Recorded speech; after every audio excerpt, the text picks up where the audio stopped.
अगर मैं तुमसे कहूं कि मैंने अपने मेन चैनल पर सिर्फ एनिमे क्लिप्स यूज करके 80K से भी ज्यादा सब्सक्राइबर्स गेन कर लिए एंड मेरी कुछ वीडियोस पर तो लाखों में इवन मिलियंस में भी व्यूज हैं, तो तुम क्या कहोगे? तुम्हें लगता होगा कि एनिमे क्लिप्स यूज करने से कॉपीराइट आता है, पर रियलिटी थोड़ी सी अलग है। अगर तुम इसे सही से यूज करना सीख जाओ तो एनिमे क्लिप्स न सिर्फ कॉपीराइट फ्री हो सकती है, बल्कि ये तुम्हारी वीडियो को 10x इंगेजिंग भी बना सकती है। देखो, मैंने खुद अपने मेन चैनल पर ये सिस्टम यूज कर रखा है एंड बिलीव मी कि मुझे आज तक एक भी कॉपीराइट स्ट्राइक नहीं आई है, बिकॉज मैंने सीखा था YouTube एल्गोरिथम कैसे डिटेक्ट करता है कॉपीराइट विजुअल को और उन्हें कैसे बाईपास करना है लीगली, स्मार्टली और क्रिएटिवली। मैं इस वीडियो में तुम्हें स्टेप बाय स्टेप सिखाऊंगा कि एनिमे क्लिप्स को प्रो तरीके से कैसे यूज किया जा सकता है ताकि तुम्हारा कंटेंट इंगेजिंग भी बने और सेव भी रहे। इसीलिए वीडियो का एंड तक जरूर देखना, क्योंकि तुम्हें वो कंप्लीट एडिटिंग सिस्टम मिलने वाला है जो मैं खुद यूज करता हूँ, जिससे तुम्हें कॉपीराइट स्ट्राइक पे छोड़ो एक क्लेम भी नहीं आएगा। एंड ऑल्सो YouTube एल्गोरिथम तुम्हारी वीडियो को पुश करेगा बाकी ऑडियंस तक। चैप्टर 1, मैं जानता हूँ जब कोई क्रिएटर पहली बार एनिमे क्लिप्स यूज करने का सोचता है तो उसके दिमाग में सबसे पहले यही चीज आती है कि bro,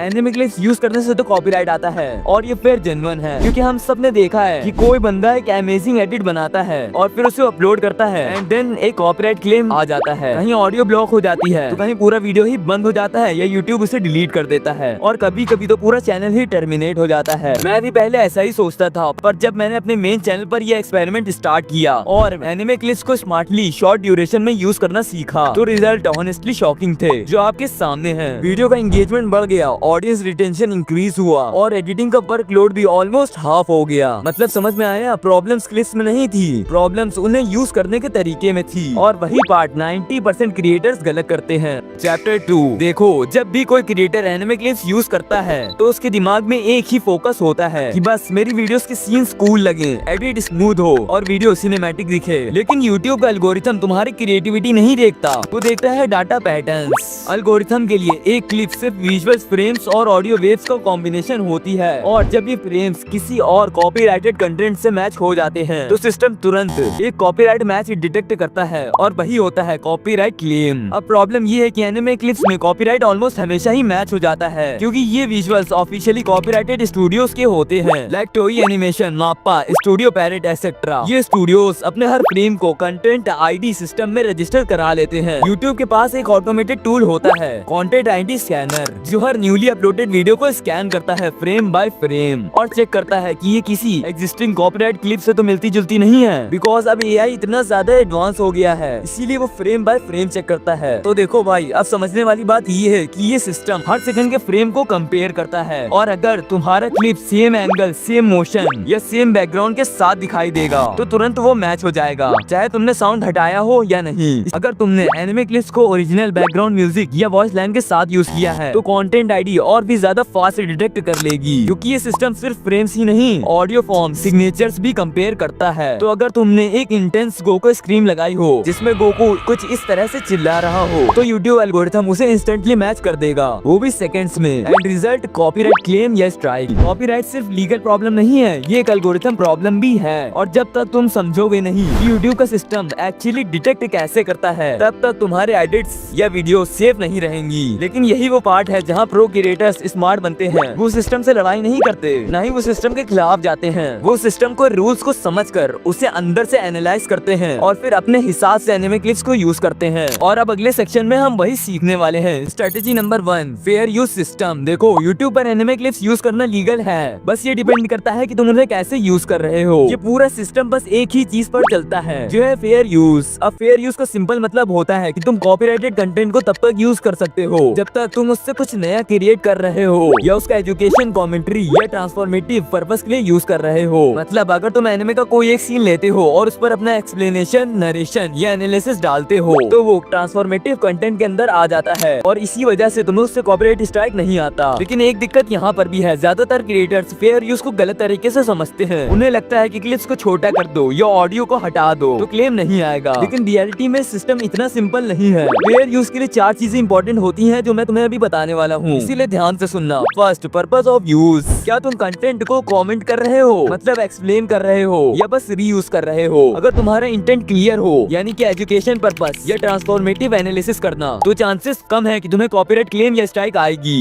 amount of content use. जितना ज्यादा तुम क्लिप्स का पार्ट यूज करोगे उतना हाई चांसेस होगा कि सिस्टम तुम्हें डिटेक्ट कर लेगा। अगर तुम्हें सेफ साइड रहना है तो एक एनिमे क्लिप्स को 5 सेकंड से कम ड्यूरेशन के लिए यूज करो। Third, effect on original work. अगर तुम्हारा वीडियो ओरिजिनल एनिमे की मार्केट को इम्पैक्ट कर रहा है, जैसे फुल सीन को अपलोड करना, तो क्लेम 100% आएगा ही आएगा। पर अगर तुम उससे सिर्फ एक रेफरेंस के रूप में यूज कर लेते हो तो तुम सेफ रहोगे। Fourth, transformation. ये सबसे क्रिटिकल है। तुम्हारा एडिट, वॉइस ओवर, ओवरलेज या विजुअल इफेक्ट्स क्लिप को ट्रांसफॉर्म करना चाहिए, मतलब फाइनल आउटपुट में वो क्लिप्स रिकॉग्नाइजेबल हो लेकिन ओरिजिनल जैसी फील ना करे। अब यहाँ पर मैं एक रियल एग्जांपल शेयर करना चाहता हूँ। मैंने अपने मेन चैनल पर how to fight like a monster type की एक वीडियो बनाई थी। उसमें मैंने बहुत सारी एनिमे क्लिप्स यूज की थी, बट हार्डली 3 सेकंड से कम। लेकिन मैंने उस पर zoom in, zoom out, overlays और टेक्स्ट एक्सप्लेनेशन भी लगाए थे। तो एल्गोरिथम ने उसे ओरिजिनल एनिमे सीन्स नहीं, एक एजुकेशनल विजुअल रेफरेंस के रूप में माना। Result 0 claim 0 strike. लेकिन वही व्यूज 1 मिलियन से भी ज्यादा, जो कि एक बहुत बड़ी बात है मेरे लिए तो है। यही डिफरेंस होता है एक नूब और एक स्मार्ट क्रिएटर में। अब बात करते हैं एक हिडन ट्रिक की, जो मोस्टली क्रिएटर्स इग्नोर कर देते हैं,